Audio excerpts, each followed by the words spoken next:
recently, or what's the Yeah, what's it's the thing? yeah, okay, we've started recording, but I might as well just a matter to to add this to it. Basically, it was a question of whenever they something happened like in the news or whatever, I always felt I want to say something about it, and then I'd look at my phone to write a tweet, and then realized, oh, I've deleted Twitter, Um, so yeah, makes it hard to tweet thereafter. So Mm, basically, I wanted to have somewhere where I could communicate certain thoughts, but without having to face all of the hate that came with it. Because when you write something on okay. Twitter, then straight away there's all sorts of hatred and swearing and so on that follows it Mm, up.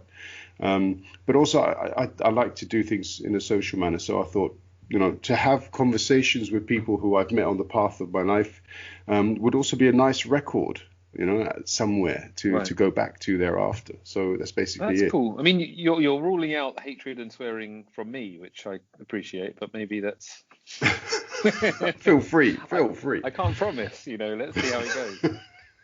That's No, okay. man. I mean, no, it sounds it's cool. I mean, I get what you're saying, and I think to have a record in general, something I've always regretted not having is taking photos. Right? I guess we grew up. We sound like old men now because we are, Hmm. but we grew up before smartphones, right? When we were younger. And yeah, okay, had a couple of friends who had cameras, and it's awesome because when you do find those photos, my parents just moved house, unpacking my old room, finding all these amazing photos that friends had given me, or I'd had one, taken a camera out once ever. And I always wished I'd kind of had a bit more of a record to look back on, because I definitely don't. I mean, I'm kind of happy I don't as well. You know what I mean? If smartphones were around, it would. I'm not sure if, yeah, if that was all online somewhere on some dodgy, Facebook history, then that's probably not good either. But no, I get the appeal for sure of documenting Hmm. But this, I what's happening. mean, this is like a British thing, is it? Because I have hardly any photos, yeah. And Yeah. my wife's family, all German, of course, they've got boxes of photos, coming out of every place you could stick a box has got a box of photos, basically. But Mm. I never did. It's a person thing, wasn't it? Because there was definitely some friends that always had cameras. You Hmm. know, I just wasn't one of those people, and I went through years, really cool years in a way, uni and coming to China for the first few years, and I haven't got any. The only records I've got of those early China years are when people like Alex Bustamante and Rita and Ricky came, and they would naturally bring a camera and take photos, and so I've got these Hmm. weird snippets of people's holidays and stuff. So yeah, Yeah. I don't know if it's British or if it's just us, Hmm. maybe It could both. be. Could be, could be. There's something about it. I guess maybe, yeah, we could try to glorify it and say, yeah, we wanted to enjoy the moment, not take the time out to take a picture. Um, Yeah, just too lazy though, isn't it? I yeah, think that's what it absolutely. was, or too disorganized to sort myself out. Because I always thought that it wasn't like later. I thought I should have had a camera. I always thought at the time I should get a camera, but I just couldn't be asked. Mm, It's not as no, romantic when you put it like that. You're right. Let's go with no, your version. You no, wanted to fair live in enough. the moment. It's true. That's it. Absolutely. I mean, if it was good for Yoda, it's good for me, right? So I'm not gonna. Um, but yeah, actually, one of my because I feel that when I moved to Italy, yeah, not quite like the old poets, as it were, Shelley and so on, and Byron, but I found I sort of discovered a bit more about myself, and then coming to Germany, it just sort of yeah helped to consolidate that thought. But you've moved even further afield. I mean, that's Yes. a real culture shift. How does it feel for you? How was it in those first few months and years? How was it? Oh wow. Yeah. Yeah. It's funny. The idea of moving was always quite attractive for some reason.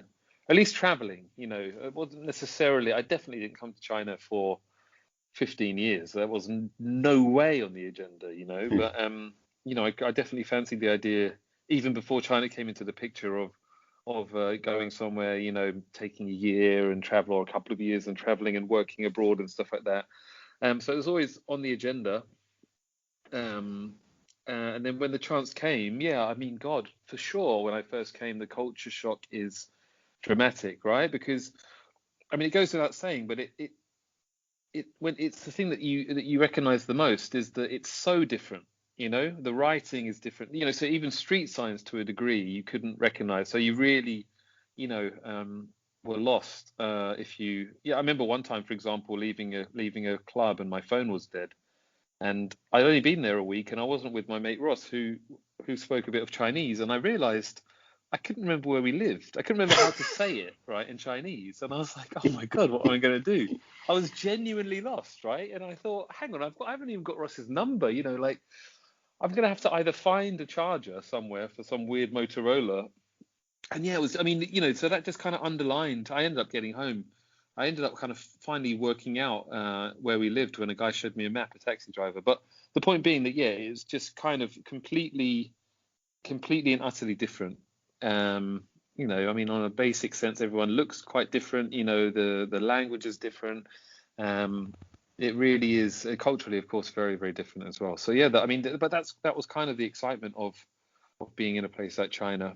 And remember, I came quite a while ago. It's before the Olympic Games, so China was also changing so fast. I mean, it's changed so dramatically from those early years till now. You know, I mean, that's well documented, right? But to have lived through that, it's quite a cool period, you know, to have witnessed that change and the growth of Chinese society and the kind of development that's gone along with it. So in those early years, it felt so dynamic. It really did. I'd go home for like a month at Christmas or something and come back and there'd be like a new street and stuff, you know, like a new building here. And it was really crazy. It's really, you know, I remember taking a friend when they were visiting to a we went to go to a market, an electronics market that I quite liked. And when we turned the corner, the whole road had been destroyed. It wasn't like the building was gone. It was like it was just rubble. Um, and that's quite unusual, right? That I had been there a Yeah. few weeks before, and I was like, "Yeah, come and check this place out." And it's like, "Oh, the whole street's gone." Okay, so, you know, it was the speed of change was insane.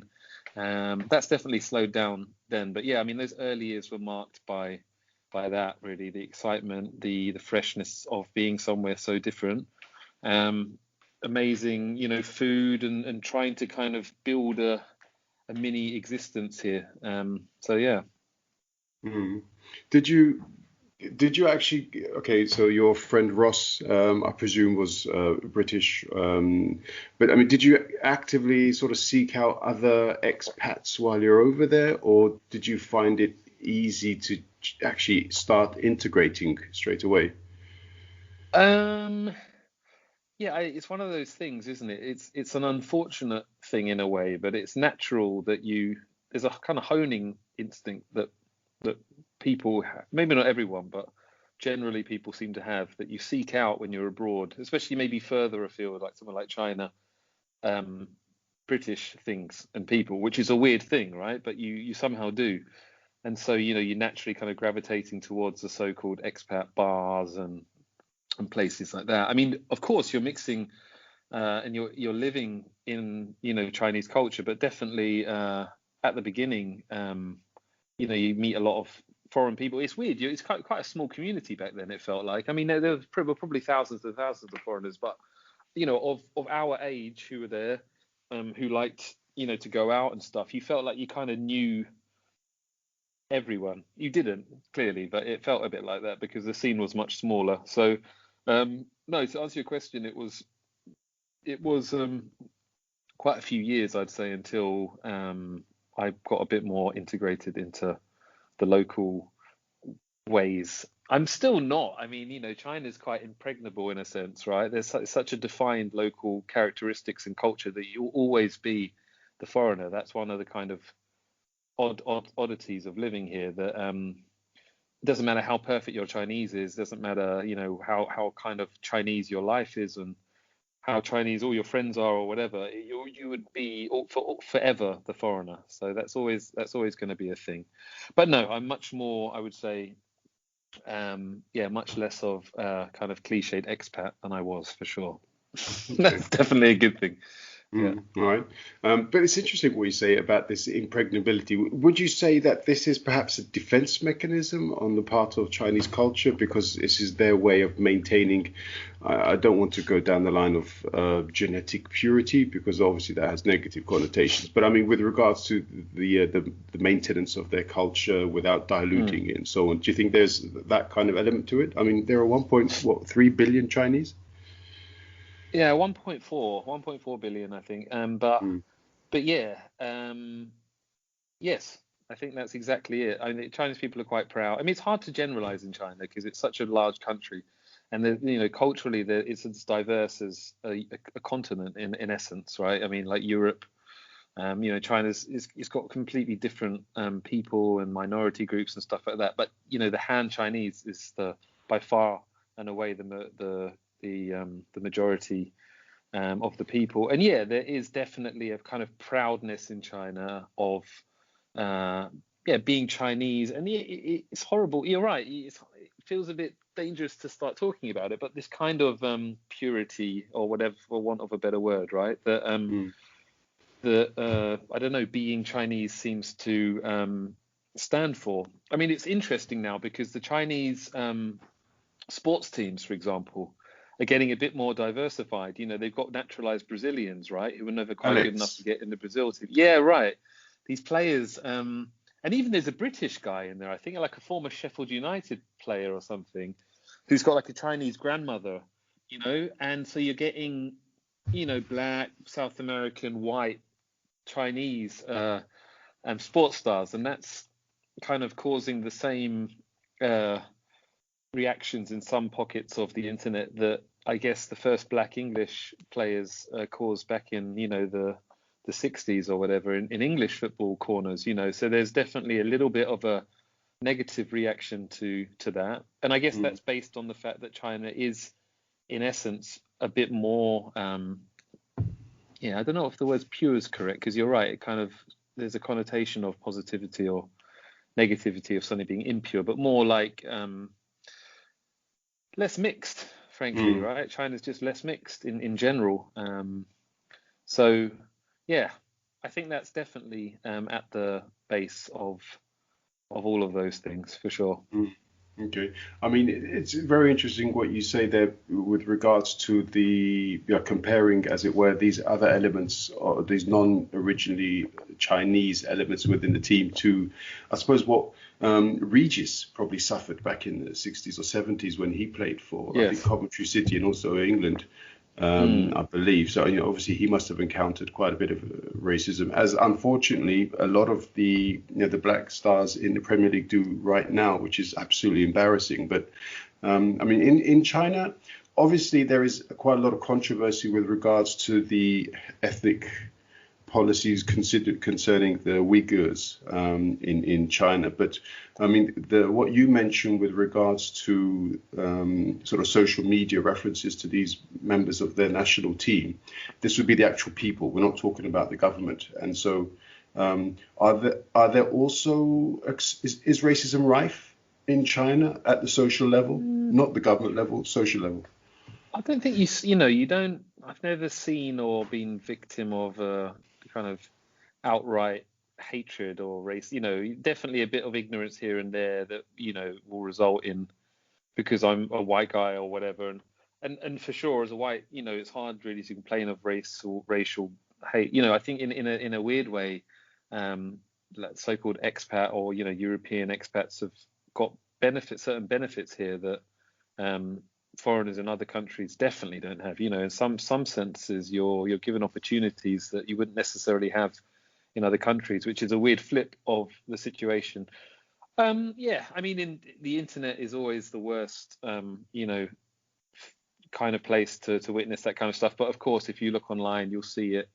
You'll see the normal. But that, as you've just said, I mean, you'll see that now in England. I've always felt when we were younger that wasn't really maybe a big thing anymore, but clearly it is much bigger than I think anyone ever thought, and you can see that online in any platform, and it's the same in China. I would say, so in general, the Chinese people are not, very welcoming, and nice and kind, but yeah, you go on the internet and then it disappoints you. But it does. I mean, that's the case with every. It's the same as what you were just talking about with Twitter before you started recording, right? I mean, it's just depressing sometimes when you go online. You read what anyone says. So yeah, I don't think it's a problem. I wouldn't say it's a problem, but then it's probably not my place to comment on whether it's a problem or not as a white guy. I think if you were a black guy in China or girl, you might face a different reality. Mm. And that also, what about the flip side? So your wife is Chinese, if I'm not mistaken? Yes. Yeah, okay. Yes, she is. Yeah.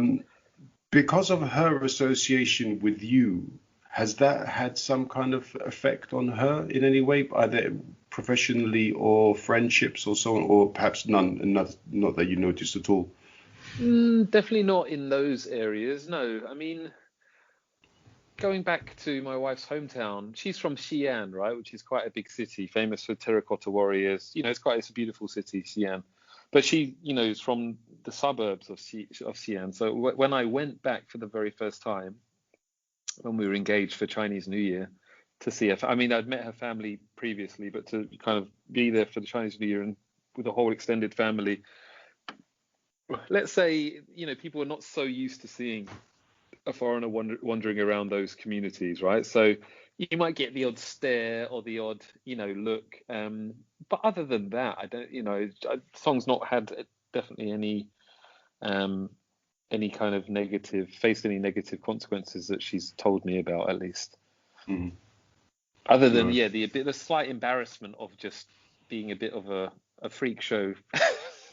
I've been like walking around with a bit of a freak show in suburban Xi'an. Apart from that, that's about as bad as it's got. So okay, yeah. All right. So when you go to a restaurant, okay, I don't know, could you go to restaurants now in China? Because I've heard that China has everything really under control. So you guys are really open. Yeah, it's back to normal. I mean, you can't travel outside China very easily, and it's getting a little bit tricky at the moment to travel internally for Chinese New Year and stuff like that. But yeah, it's back to normal. You can go to restaurants, and bars. Yeah. Okay, so you don't get like odd looks, or does the waiter come and speak to you in Chinese, or does he speak to your wife? I mean, are there any of these like crazy instances? You get those I guess you could call it like a microaggression of a way to speak. My Chinese is not amazing, right? But it's okay in those situations. And me saying something in Chinese, which I'm pretty sure is understandable, and then him just speaking directly to Song instead of just saying to me, I don't understand, just kind of ignoring. So those little things can be a little bit annoying. But no, generally, I mean, Beijing's so multicultural now, and it's so modern that that kind of stuff doesn't happen anymore. When I first came, for sure, you'd get gawked a bit and gawked out in the street, and people would come up to you and say hello. But that really is long gone in Beijing. That hasn't really been the case for a long, long time. Okay. And I mean, when talking about China is funny, right? Because it's so huge. It's really, you keep reminding myself that, Beijing is not necessarily representative of China. I would say absolutely it's not, right? It's a huge city, but China is so big. So someone's experience in Beijing is going to be very different to someone's experience in Anhui province or, a much smaller place. How has your geography improved of China? Because I mean, was it good beforehand? I mean, if somebody threw, a name to you, where's the Yangtze, for example, would you say, oh yeah, I know that, or No. My geography is rubbish in general, so it hasn't really got much better. I know of Chinese provinces I didn't know of before, for sure. Much more, but I'm terrible, just in general. I don't know where counties are in England really either. So it's the same in China, right? I'm obviously more knowledgeable about the country now. I've lived here for so long, but I couldn't tell you where some places are or what's next to what or whatever. But I couldn't tell you that in England either. Okay. I'm not the kind of guy you want when you're lost somewhere with a map. Yeah. No way. Or when you're lost on your own without a mobile and you don't know where you're going, that could also be quite. Then absolutely not me. Yeah. Fair enough. Then you're in trouble. Yeah. And okay, so when you first arrived and you decided to settle and so on, this is where you were teaching, right? So you were doing basically the same thing that I do, so training English and so on. How was that experience for you? I loved it. Yeah, I really enjoyed it. I did it for a few years. I came over to China, right, with this kind of grandiose ambition to bring. I was obsessed with drum and bass music and underground music, and I started DJing at uni and had my own decks and vinyl collection. Was growing and growing on like a weekly basis, and my friend Ross, who was living here, said there's no drum and bass in China, and I was like, I'm going to bring drum and bass to China. That was basically the only reason I came over. It So was that's a this kind of syndicate thing, yeah? single-mindedness. That's the Right, syndicate thing, yeah? Okay. exactly. So I came.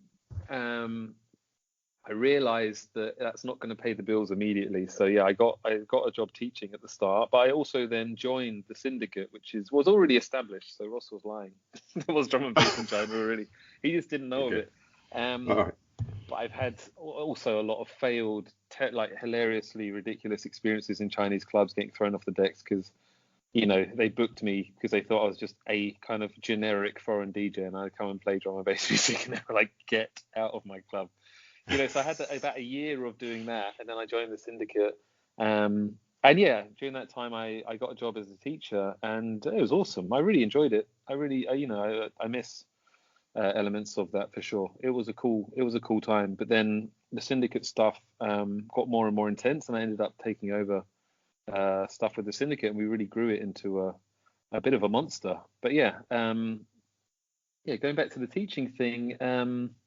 It was a lot of fun. It was, teaching's one of those jobs I found that, it's just different. It really is different every day, pretty much, right? You're having different conversations, you're meeting different people. So yeah, I did really enjoy that time for sure. And did you also feel that you had to limit, what you sort of exchange with students to grammar or, I don't know, for example, vocabulary development and so on? Or did you always try to put a bit more into it? So, yeah, in some cases, assisting with project management or perhaps introducing different sort of cultural approaches to specific work-related or communication problems. At the time, it was IELTS exams, right? Okay. Actually, it was an IELTS training school. So it was about IELTS is like language a test, right, for students who want Hmm. to study abroad, like in England or Australia or whatever.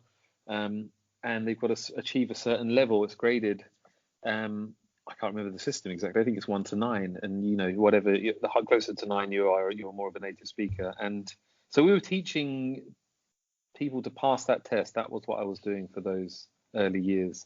So it was cool because it's got the four elements of reading, listening, speaking, and writing. And the speaking and writing side was quite, you get into, social themed questions, right, about the environment and morality and a whole bunch of topics. So it was, that was the interesting way that it wasn't just grammar and vocabulary really. It was more trying to develop arguments and conversations and stuff like that. Hmm. And were they quite happy talking to you about politics, for example? Because I remember once I had a group of Armenian kids came over from Armenia just still during the days of the Soviet Union. And somebody gave a speech which was critical of the prime minister at the time. I think it was either Miss Thatcher or John Major. And these kids started crying because they were afraid because, oh no, they've just criticized their prime minister. That means the Red Army is going to come and take everybody away. How was it there in China? As in, do they feel they can open up to jolly foreigner like you and speak about communism? Yeah, bit weird, for sure, because it was a real mixed bag. There were sometimes I brought up slightly, nothing too crazy, but a little bit close to, the bone. We might talk about whether anyone had heard of, anything happening in Tiananmen Square or whatever, and it was quickly kind of, you'd quite feel the room sometimes be a bit frosty, and then just change the subject and not really get into anything. And there'd be other times people would just ask you directly about stuff, and you'd be like, "Oh," then I would be the one being a bit, so it was always, I didn't want to be, that's not really your job, right? To kind of so-called educate people on these matters or whatever. But definitely, I felt like, yeah, with certain students, they were eager to talk about it to a foreigner, particularly Mm. because they felt maybe they might get a more direct answer. and then others definitely didn't want to go near it, and they didn't feel it was appropriate. So it was a Okay. weird one. I didn't ever really get into any of those discussions in any great depth, really. I always tried to kind of circumnavigate it a little bit. Okay, all right. Yeah. And all right, so the syndicate, because obviously here we're also not only talking about one of your passions, but we're also talking about a real culture clash scenario, right? As in, because you said it was like an underground music movement, and I mean drum and bass in some ways was underground at a certain stage in the UK as well. So I mean, how did you sort of bridge that divide? It was, I mean, the Syndicate is the best thing I've ever done, I think. I mean, and it wasn't me, that's not on my shoulders, but just on a personal sense, it was the best, the most enjoyable, the most rewarding kind of thing that I've ever been involved in. It was it was like an underground music label, a brand, I guess is the best way of describing it. And it was at the start just a night that we'd do once a month. That was in essence what Syndicate was. But when me and my friend John took over after a few years, and we really then shaped it into something with not just me and John. There was like 5 or 6 of us in the Syndicate, and everyone was kind of involved. It was a real collective, and we kind of shaped it into a bit of it was like a kind of, we built a brand, right? It was a drum and bass night, but it represented that kind of culture and movement, there was actually, it was years and years we'd struggled with getting people coming to our nights and getting it kind of accepted, and it would be sometimes completely full and sometimes completely empty, and you never really felt like there was any forward motion or significant sustained momentum. But then there was a certain point, I guess it was around 2007 or something, where it really started to take hold, and it wasn't anymore about, the Syndicate. When I first came, if you looked across the audience in the crowd, it was a lot of foreign people. There would be a few Chinese and then just a load of foreigners. And as it started to take a hold in China, in Beijing, that changed dramatically, and that was really what made it then a success, I think, is because it became a Chinese, the underground, let's say, movement in China. It had a foothold in certain venues that kept very specific music policies, brought great artists to China, and also were kind of like a haven for young Chinese talent to come and play and do their own nights. And it became a Chinese thing. So it became different. A drum and bass, a Syndicate night in China wasn't really like any kind of drum and bass night in England. It had similar music, obviously, but the whole vibe was different. In England, drum Mm. and bass can be quite moody, right? There's fights and it's got that edge to it. In China, it's never really been about that. It's quite hard to explain. You'll see it when you go there. It's got very recognizable kind of people that go.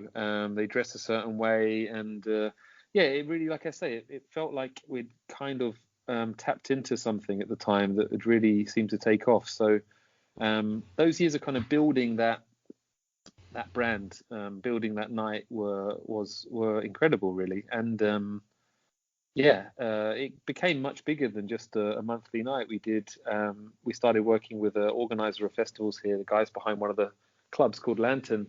And when we got involved in a festival called Intro, which was the biggest electronic music festival in China at the time.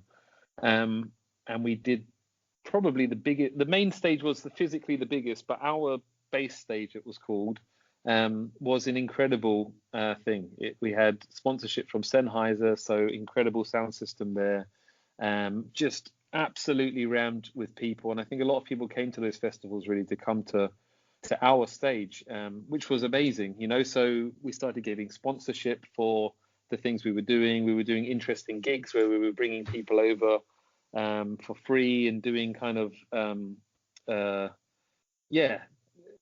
being quite creative, I guess, in our approach in marketing the nights and stuff like that. And it just became this. It felt like a family that we'd built with the Syndicate. That was the kind of rewarding side of it. It really grew, it took off, and it became our lives basically for those years. It was a great thing. I mean, it's still going, Syndicate, but it's scaled down dramatically since then. But it's still a thing. It still exists many years later. And what was the composition of the crowd? Because this obviously heavily influences the development of the genre, or indeed the movement, if you consider it a movement. As in, was it mainly sort of young males? Was it a mixed group? Did you have different? Was it like supported by the what was it, LGBTQ plus community as well, who tend to be quite they sort of push boundaries when it comes to music creativity and so on. How did you sense that crowd? Yeah, it was a real mixed bag. That was the beauty of it. It was just a hodgepodge of so it was like, that's what really felt cool about it. There was really no pretentiousness about the whole thing. So anyone could come however they liked.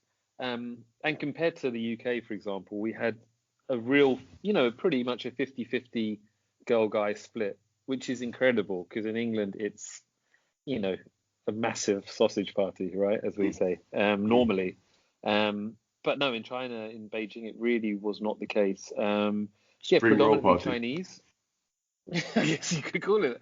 But it was predominantly Chinese. There'll be some foreigners there as well. Yeah, 50-50 male, female. There would be just a mixture of everyone. Yeah, from, I don't know, I guess the English teacher crowd to the kind of corporate, more people to the like proper, I guess you call them bass music heads who were going out to clubs every day. It was a real, I mean, and it still is, clubbing in China or going out to bars. It's a real mixture. Yeah, it's less defined. England, it's very like you choose your team, right? You're like, I like house music, and then you go to house music venues, and then that's your thing. Or I like drum and bass, and they don't really cross over. Where nights in Beijing, you'd hear kind of across the spectrum at big warehouse parties. You might have techno 1 hour, and then drum and bass, and then house or whatever. So there would be a real mixture of people as a result.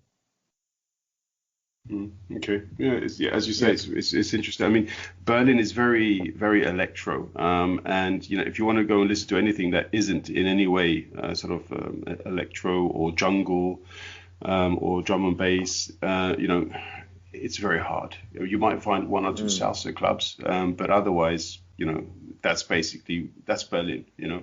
And also, I've heard I haven't never been, but I've heard like Berghain, right, is famous for its very specific dress code in a sense, right? If you don't look the part, you don't get the hell in, right? So you've got these British lads who queue up and they're like 9.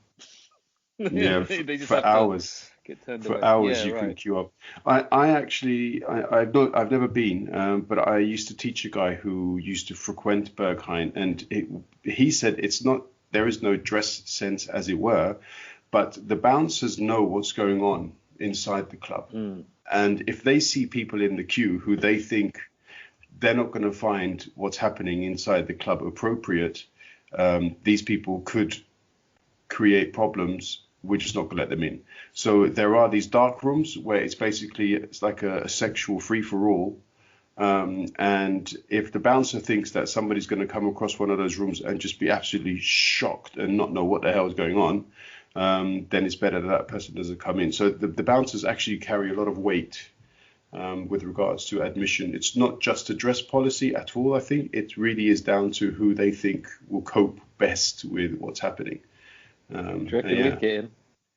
I definitely wouldn't. I wouldn't. You might do. I wouldn't. I'd have no chance. He'd look at my look like someone who socialist wouldn't beard. be shocked by a free-for-all darkroom. No, I've absolutely got not. that No. look in my eye. You'd be standing there with a pint and some peanuts, mate, and I think you'd be watching it and think, oh, I didn't know you could do that. Whereas I'd be round the corner sipping it on espresso, and that's probably my curse. But yeah, no, it's cool. It's interesting. But unfortunately, because of what's happened, Berghain might never reopen again. So now it's turned into, at one point they turned it into a little art gallery so that people could come and see these artistic exhibits while socially distancing. But even that now is not allowed. So they're not sure whether Berghain will open again. So it remains to be seen. Wow, Mm. crazy. Isn't it become? It's become like a culture. It got certain designated status, didn't it? Like protected, cultural status or whatever. That's normally reserved for, whatever old buildings and museums and all that kind of stuff. Wasn't it I, cultural heritage? Didn't that become it a? could, I it just could have remember been. reading some article. Yeah. It could So have meaning it been. can't be destroyed or whatever. It can't, it's kind Yeah, of you probably protected. can't. Yeah, you probably can't knock it down. But on the other hand, I don't know if those parties, essentially will continue in the way that they were allowed to before. I don't know what will Mm. happen. I mean, a couple of times it was voted club, best club in the world, which that's quite a special sort of award to win. But beyond that, I don't know. Like I said, I've never been there. So, but whoever I knew who had been, you always said it was a fantastic experience. So, yeah, I'd have to just trust their thoughts on that. Yeah. But no, okay, all right. So, and now you are at a German motor car company. I am. Yeah, famous. Are we allowed to say brand names on this podcast? It sounds like we're on a Say British TV anything you want. game show from like the 1990s. I work for a famous hotel chain. No, it's out. Yeah, I work. And I have done now for almost 5 years. It's 5 years soon, actually. It's 5 years next month, I think. So, Oh, yeah, okay. And yeah. yeah, in an interesting element, motorsport and marketing, is it? Mm. Yeah, so I have been working in the motorsport world my whole time there until November last year, and then I got a bit more of a increased role, I guess, of like capacity. I do a bit more experiential marketing, they call it, which is a posh word for events, basically. So brand events and motorsport is what I do now. Yeah. Okay, it sounds pretty creative as well. So do you bring your drum and bass creativity to bear on your exhibits? I mean, not. I wouldn't say the music has helped in a direct sense, but everything we did with the Syndicate has directly helped my work in that area for sure. I did after the Syndicate, then I joined an agency in the creative agency area, right? Like digital creative agency doing social media and digital marketing and stuff like that.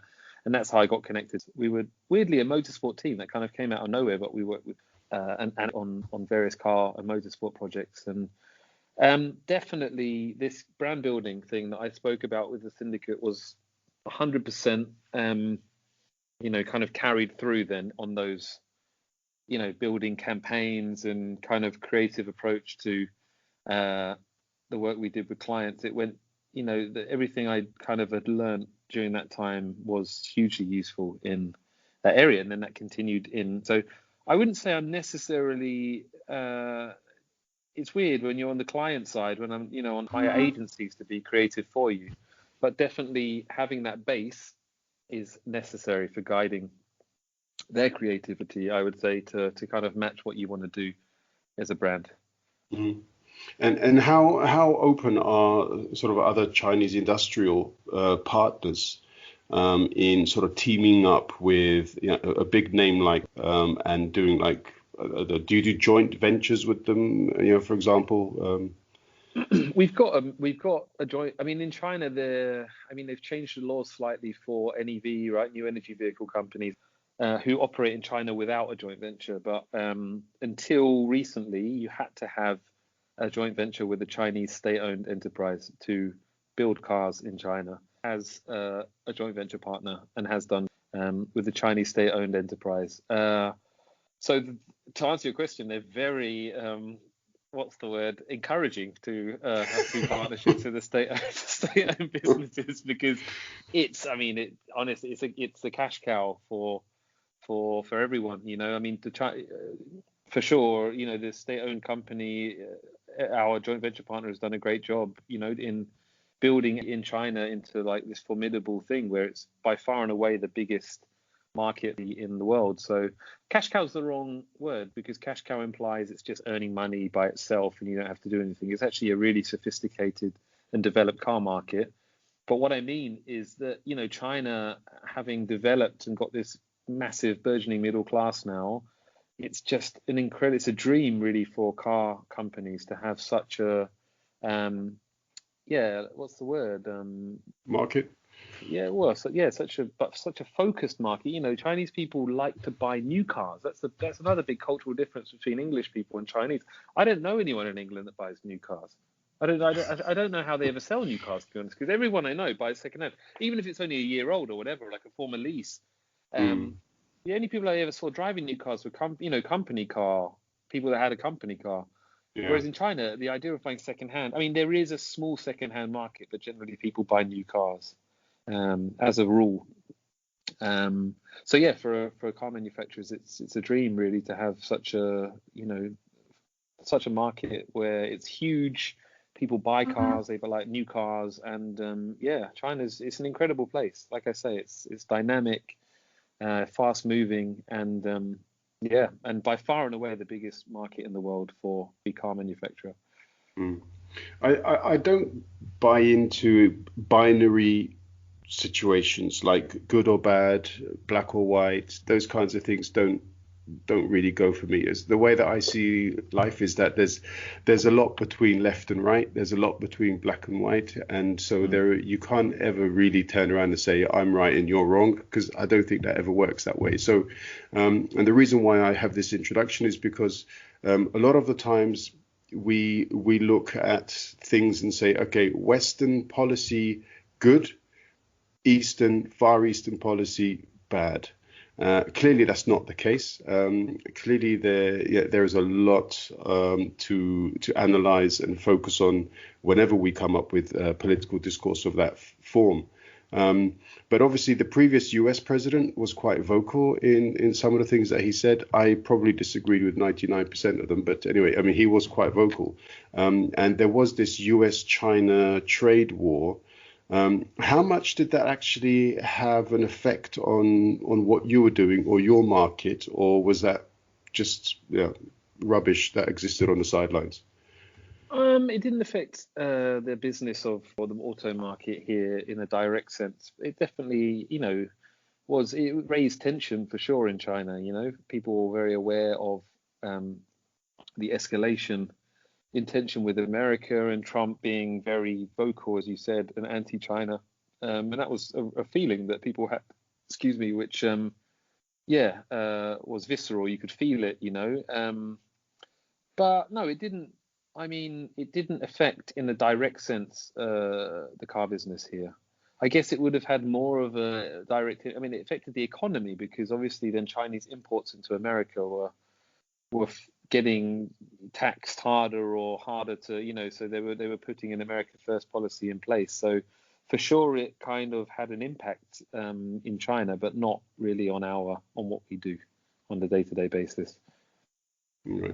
And when Trump took the US out of the Paris Climate Accords, Xi Jinping then had a press conference, or maybe his representative, the foreign minister, could it be? But essentially said, okay, China will become the number one sort of environmentalist or forward-thinking government with regards to environmental policy. Do you think that the environmental concerns, climate control issues have actually, gone forward substantially in China?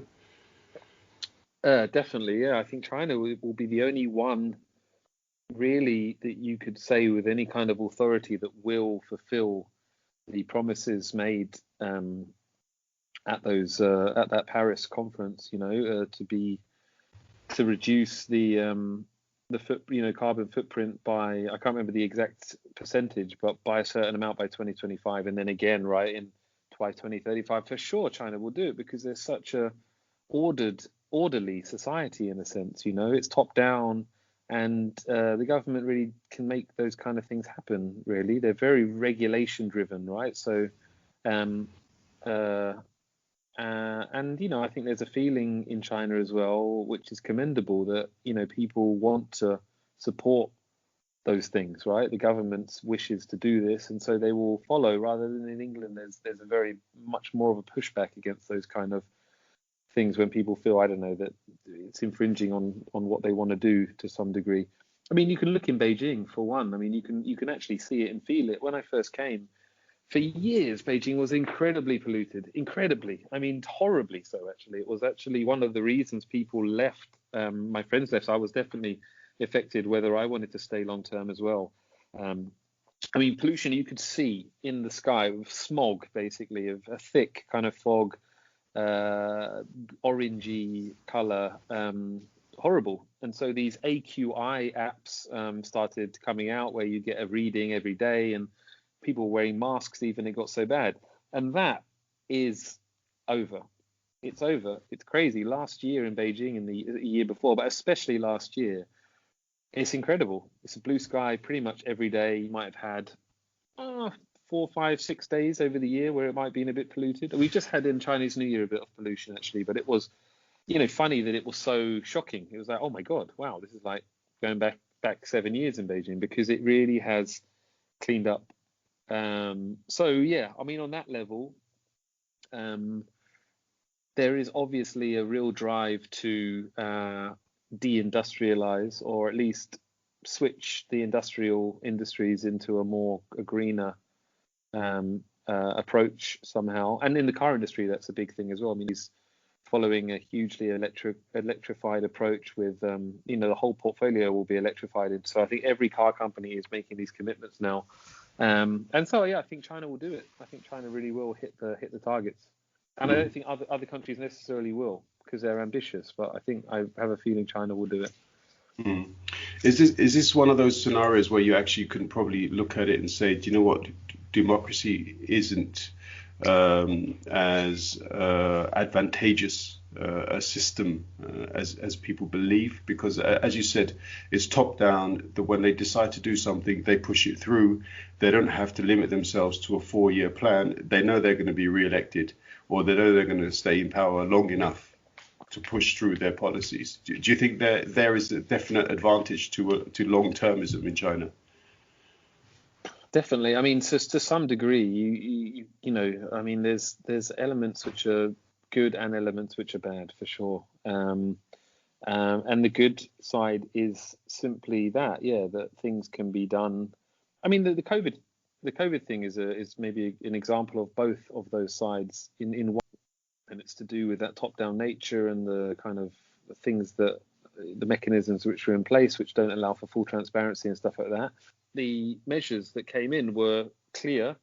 They were carried out with, precision, and they worked. I mean, and you look at England as in that regard as just an absolute disaster. We've just put in place last month controls at airports. And in December you could come to England from any country in the world and just walk through Heathrow. No COVID tests, nothing, which is mental. For me, especially living in China and seeing how just how clear and precisely things have been carried out and how it's worked in a really positive sense. So that's definitely a good example of how the system can work. Yeah. Okay. And also another eye on the future. So I think recently, in the last week or so, there have been 3 probes to reach Mars, one of which is Chinese, one is from the USA, one is from the United Arab Emirates, I think. Yeah. But China also has a probe, or is it a fixed satellite, going around the moon. How do you see the new space race building up? Do you think China has a real foot in the proverbial universal door? I don't know. It's funny, isn't it? I haven't really paid much attention to that. I know the one. I know exactly what you're talking about. I saw a story today about the UAE's probe or rocket or whatever reaching its destinations. I mean, definitely. I mean, China definitely has its sights on becoming a global player, and all of the trimmings that comes along with that, right? Would be it being involved in space, to winning World Cups and Olympic Games, to hosting those games, to leading the climate controls and stuff like this. So absolutely, yeah. And like I say, I've got full belief that they will succeed in this. Like I say, a kind of single-mindedness and a kind of resoluteness to the approach in China, and it works. It does. I mean, China, when they generally want to do something as a nation, they do it. and they're able to fulfill it. Yeah. So I'm sure that whatever they've committed to in space will be somehow achieved. Hmm. Absolutely. Yeah. Okay. All right. And one little sort of final topic, because obviously for me, China is this vastly, in many ways, mysterious land which has a history that goes back thousands of years. So I mean, there's so much that one could perhaps sit down, talk about, and consider when it comes to China, its culture, and the wealth of culture that it has. But China is also a social time bomb in a sense, because by 2050, I think the calculation is that there will be over 400 million pensioners in China. And obviously they introduced this law to increase families' allowance for children from 1 to 2. But that was quite slow on the uptake, because culturally people have not really found it quite difficult to all of a sudden have the additional child. How do you see that social time bomb developing as Chinese society moves in that direction? Yeah, it's definitely a thing that I think a lot of people are aware of in China. It's spoken about a lot at lunches and bits and pieces and stuff like that. Um, I really, yeah, I will say something about the aging population, or at least the older people in China. That's one of the things that really is a bit heartwarming when you see it in Beijing, for example, is the culture that surrounds old people. In England, I don't feel like old people over 70 or 80 don't. I get the impression they don't have a lot of friends, or they don't socialize in the same way. I'm sure some do, but there's a tendency in England to kind of shut down a bit, right? And to just stay at home, watch TV, and maybe walk to the shops or whatever, but live a bit of a cut off, lonely existence. Whereas in China, the old people seem to have a whale of a time. They have like all their mates around, they're on the street playing chess and having a beer in the summer, dancing. Like you'll go onto a street corner on a Friday night and they'll be like doing organized dancing. It's awesome. It's really sweet. It's really nice. To drum and bass. Well, yeah, exactly. I step up sometimes, do a back to back with my mate. Um, no, I mean, it's a really cool thing. So that's just something you can observe. I don't know. I'm sure it's not true in some ways. I'm sure there are lonely old people in China and very sociable people in England as well. But just as a general thing, it's a really cool thing to see. So if there is going to be like an overpopulation of old people, at least they're going to live well for sure. I have that feeling. Um, I don't know. Yeah, I think the young people in China have got a lot of burdens on their shoulders, right? One is this, that they're going to end up be somehow paying for a lot of pensions, basically, when they're working.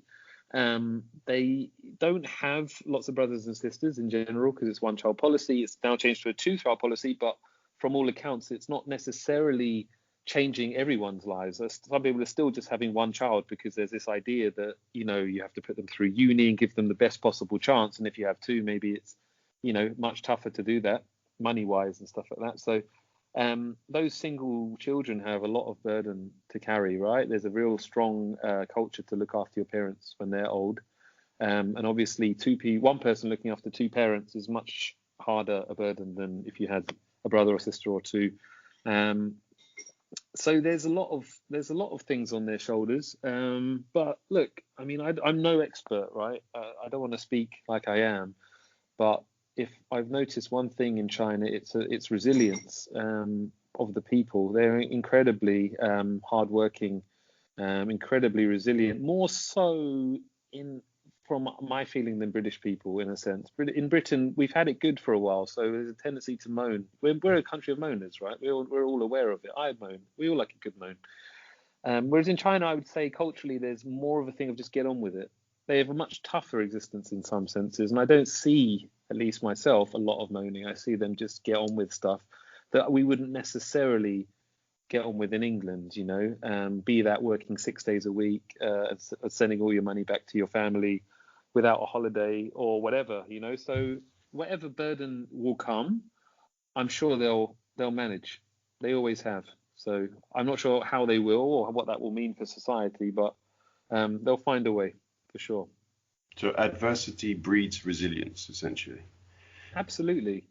And I mean, there's been adversity for sure. I just think it's kind of ingrained. It's like a Chinese characteristic. I think that's why Chinese people are so successful abroad. You know, you don't meet many poor Chinese people in England, do you? I mean, they're all probably quite well off, the business owners and stuff like that. And I think it's a work ethic. I think it's a certain resilience that kind of shines through everywhere in the world. And so, yeah, it's really something you can feel in China. Cool. All right. I think that's a great positive place to bring the conclusion to a natural end. I think an hour more or less is also about the extent of the attention span of a lot of people who may even consider listening to this. They've already gone. But yeah, they fell asleep half an hour ago. Alex, thank you, man. It's great to have the opportunity to catch up and have a natter. Yes. I know you're really busy, so I wouldn't want to put any pressure for sort of repeated too frequently. But if you do have some free time in the future, it would be great to have another chat and look at things with a bit more deeply, perhaps. Mate, I'd love that. Thanks so much. It's been great. It's really been great to catch up, and let's do it. I'm well open to that, man. I'll be listening out for the coming podcast, man. All the best, and thank you. Yeah. You too, and again soon. Yep, definitely. Take care. Nice one. Take it easy, Zach. Nice one, mate. Bye. Bye. Bye-bye.